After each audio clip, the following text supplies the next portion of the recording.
All right, I'm Forrest, and today I am going to go see the new Darren Aronofsky film, Noah. And I have to admit, I'm really excited about this one. I am a big fan of biblical stories coming to life on screen. I really like Ten Commandments. When they're done well, they're done really well, and it's usually by directors who understand the story behind the biblical stories and not just the directors who are trying to get, in other words, the ones who are trying to capitalize on the audience's faith, if that makes sense. Like, Son of God just came out a couple weeks ago. I saw it, and it was not good. It really wasn't. It was trying so hard to just be emotionally is just trying to be an emotional, emotionally, well, it was trying too much to have an emotional reaction instead of just telling a simple story. And there's a lot of depth to these Bible stories. Just like any of the Greek myths or anything like that. They don't have to be these things where whenever they come out in theaters, people just kind of roll their eyes at them. I mean, what if, and the Christians should understand this, the Christian filmmakers should understand this, and they should be trying to make good films instead of just emotionally manipulative, that was the word I was trying to find earlier, instead of just these emotionally manipulative movies, just trying to go straight for the emotional reaction. They should try to be telling a story, and they should see that. I mean, what if, instead of rolling our eyes whenever one of these movies comes out, we're really excited. Like, oh my God, did you see that they're having another Bible movie coming out? Like, there's a movie about Samson coming out. Isn't that going to be awesome to go see? But anyway, a lot of people seem to be pretty excited about Noah, so I'm guessing it's going to be a pretty big hit. I know a lot of Darren Aronofsky fans are definitely going to be seeing it, like me. Russell Crowe fans, if there are any left, are going to be seeing it. He looks like he'll do an okay job in this movie, though. I'm not a big Russell Crowe fan, but because he usually looks like he has two performances that he gives: Gladiator and A Beautiful Mind. So we'll see how it goes. Love Emma Watson. She is a sweetie pie. The effects look really CGI. Like, they look really computer animated, more like too much so. So we'll see. I don't know. We'll just see how it goes. I'm hoping it's good. It's been getting good reviews so far. I'm rooting for it. See you after the movie. Whew. All right. It is really cold outside. It got really cold in the 2.5 hours I was seeing that movie. Okay, so Noah. It was pretty awesome. It really was. God, where do I even begin? Okay, Darren Aronofsky has got to be one of the best directors of our time. I mean, he's got to be. Oh, jeez, he did an excellent job. I'm trying to get that light to stay on. Poor car. But he did an excellent job with this film. Okay. So,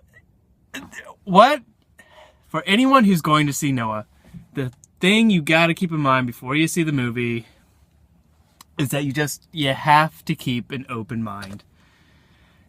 That's just gonna be something that you're gonna have to do because it's not always 100% biblically accurate.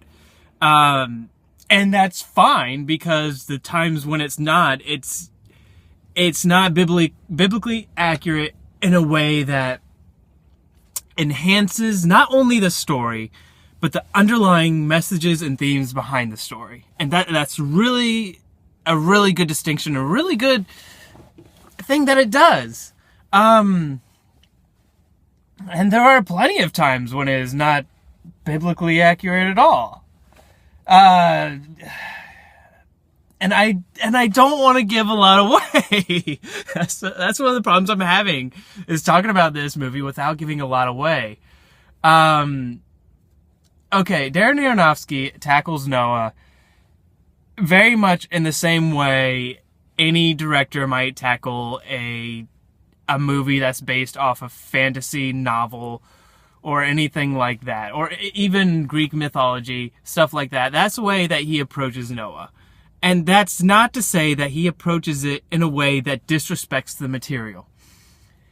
In fact, I'd say he has a better understanding of the heart and soul behind this movie than the people who, and this is going to be a bold statement, but I'm going to go ahead and say he has a better understanding of this story than the people who wrote and directed and acted in the movie Son of God. The way they understood the story is not at all the way Darren Aronofsky understands his story, and it's better. It really is better for that. Oh man, he asks questions that are in the story of Noah that Noah himself would ask. Like, is he doing God's work? Is it God's plan to wipe out man entirely? Or is there any hope for humanity? And there are some really, really bleak moments in this movie. Oh my God. Just thinking about some of those scenes in the Ark, and when Noah is just at his peak of rage, and whether or not he thinks that humanity should survive. That becomes a really big theme in this movie. Because, okay, in other adaptations I've seen of Noah, and there haven't been many that I've seen, but in other adaptations I've seen of the story of Noah, it's always like, you always see the wickedness of man. That's the big theme. And it's always stuff like, they're whipping and their slavery. This movie really goes a step beyond that. I mean, it shows, it's like all of humanity has become nothing but the way humans are when there's a riot. Like a really big riot in the cities. You know what I mean? Like when there's people crawling all over each other. And I mean like a riot in a third world country too. They're crawling all over each other, beating each other up all the time, selling women for sex, and oh my God, they're digging these huge pits and just throwing these people into them and letting them starve and rot there. And I just realized something. This movie is I'm pretty sure rated PG-13. It should have had an R rated. Like, it probably does fall in the categories of a PG-13 rating, but it's a hard PG-13. It could have been an R rating, honestly. And I think they only kept the PG-13 because they wanted to appeal to a bigger crowd, and I don't think they should have. I think they should have just gone for the complete R rating. All right. Oh man, because this movie was good. There's so much to say about it. All right, the acting. Russell Crowe stars as Noah, and he plays a pretty good Noah. Because something that kind of holds a lot of the biblical stories back is that they'll play the hero, whether it's Noah, Moses, Jesus, whoever. They always seem to play them as like these self-righteous people who can't do wrong. Noah's character, and Russell Crowe did a really good job with doing this too, even though there are some parts of his performance I have a problem with I'll get to. But he took the fact that Noah isn't a perfect guy, like he's still a really, like at times it's like, is he correct with what he's doing? Is he as righteous as anyone else, or more righteous than anyone else, or even as righteous as anyone else? And he took his performance, and he took the character, and he made the character into this really conflicted, at times morally ambiguous person. And he sold it. He really sold it. And the only problem really that I had with his performance, and this is something that actually a lot of actors in the movie did that I didn't like, and it's something that Russell Crowe does a lot, and it's just this attitude behind the performance of like, everything's very serious, and so we must talk about everything in a deep, sometimes gruffy voice like this. And this is the same level that everything gets. We're going to talk directly into the camera and do it. They did that a lot, and I don't like that style of acting. Hello, person. Person driving on by. But I don't like that style of acting, and this movie does have a lot of that. Particularly by Russell Crowe. But the other actors did a really good job, too, even if some of their characters are a little underwritten.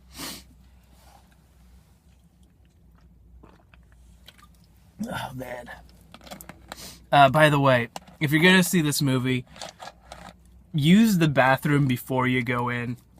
I went into the movie with a full bottle, and halfway through it was empty, and then I had to use the bathroom during all of the flood, during all of the flood parts, and I just sat through like the last half hour just like in pain, but not wanting to leave the theater. I was afraid I'll miss something, but if you need to use the bathroom beforehand.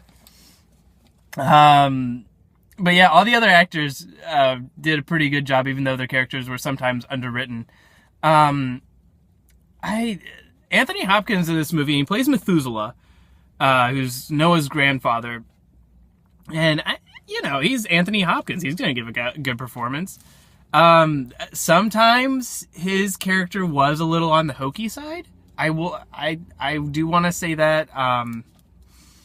And not often, but sometimes, you got the idea, he's kind of like the all-knowing, he's kind of like the all-knowing old man that you see in a lot of movies, like Obi-Wan Kenobi or Gandalf or anything like that. It's kind of the character he's playing. And sometimes he does get a little goofy with it, and I don't think he meant to. But he's Anthony Hopkins, how much can you complain, really? Jennifer Connelly plays Noah's wife. Can't remember her name. She does a really good job. There are some moments of really, really solid performance acting in this movie. There's a scene, and like I said, I really don't want to give a lot away, but there's a scene when Noah may or may not kill someone who's close to the family. I'll put it that way. And the way Jennifer Connelly is pleading for this person's life and pleading that he or she be spared, that was some powerful stuff. And Emma Watson, who's also in this movie, plays kind of like an adoptive child that Noah's family finds. I was about to call them the Noahs. Noah's family finds Emma Watson as a young child, and they bring her into the family. And she becomes Noah's oldest son's wife eventually. And Emma Watson had better get some Oscar recognition because, holy God, she nailed it. And honestly, she was even probably a little too young for this role. And she really owned the role. I can't even tell you how impressed I am. There's a scene very similar to what I described with Jennifer Connelly earlier, where she's not even really pleading for this person's life. She's more or less accepting of the fact that Noah has to do this, but she wants to comfort this person first, and she's in such turmoil about it. It's something that you really wouldn't expect to see in a movie about Noah's Ark, but oh my God, it was really touching. I was so impressed. She better get some kind of Oscar nomination for this.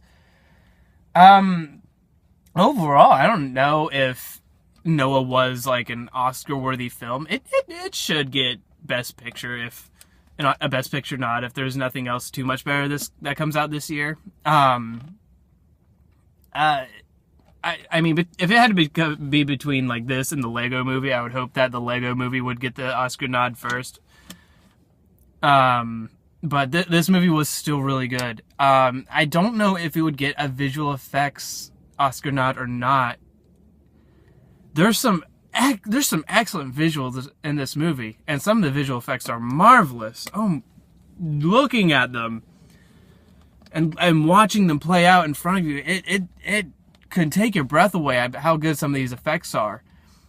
But there were effects in this movie though that didn't work, and those were the effects of, and I kind of predicted this, but they were the effects of the animals coming into the ark.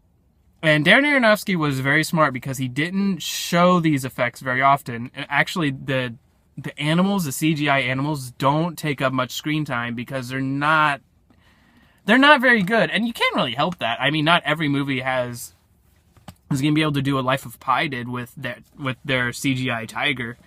And at the same time, I mean, they had one tiger that they were doing the whole time. This is like thousands and thousands of animals that they're rendering in the computer at once. There's no way that they're going to be able to do them all perfectly. It would have been nice. It would have been great if they could, but I mean, they're not going to be able to.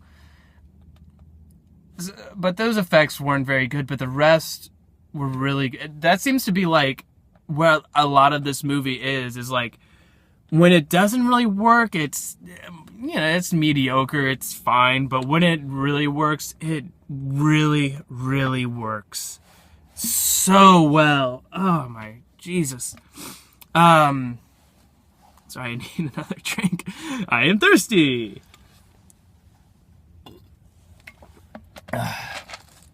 Okay. So, Noah was really good. I really think that I think that if you are afraid that this movie is going to be too biblically, like, preachy to you, you should be the first person to see the movie, because you're not going to be blindsided by the Christianity themes in this movie, because it takes a lot of liberties with that. And if you're a Christian person, if you're a Christian who's afraid to see this movie because you've heard a lot of the Christian uproar about how it's biblically inaccurate and all that kind of stuff, yeah, it does take a lot of liberties with the religious context of the movie, but I think that if you see the movie, you will be impressed, because the religious heart of the movie and the religious soul of the movie is still intact. It really is. It's got the themes of religious and philosophical messages. It's got it really strong. It ponders these questions. It doesn't answer them easily. And I think it'll impress you. So visually, Noah works. Even though some of the effects can be a little weird, visually it works. As a movie coming from a standpoint of like acting and storytelling and that kind of thing, the movie really works. It's got really excellent cinematic aspects to it. It works on that level. Coming at it from a religious standpoint, I really think it still works. I really think religious people will go into this movie and they will be satisfied with it. So, see Noah. It's a very good film. It's going to be nominated for something at the Oscars. It has to be. I don't know if it'll get a Best Director or Best Picture nomination, because it wasn't quite, I don't know if it was quite that good. Because sometimes some scenes did feel a little flat and stuff like that. And sometimes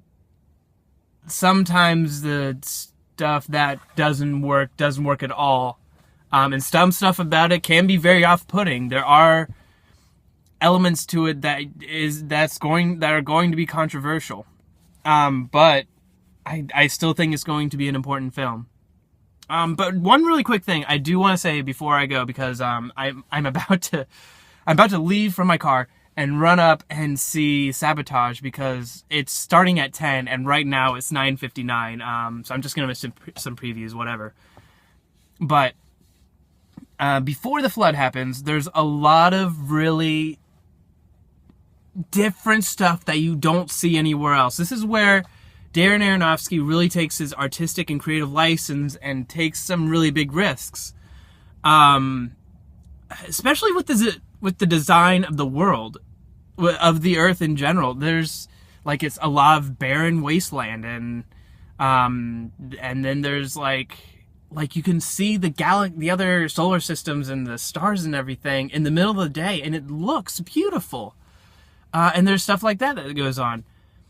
And then there's like pieces of technology that mankind has come up with. There's a car that's slowing down. I want to lock my door just in case. Okay, it's gone.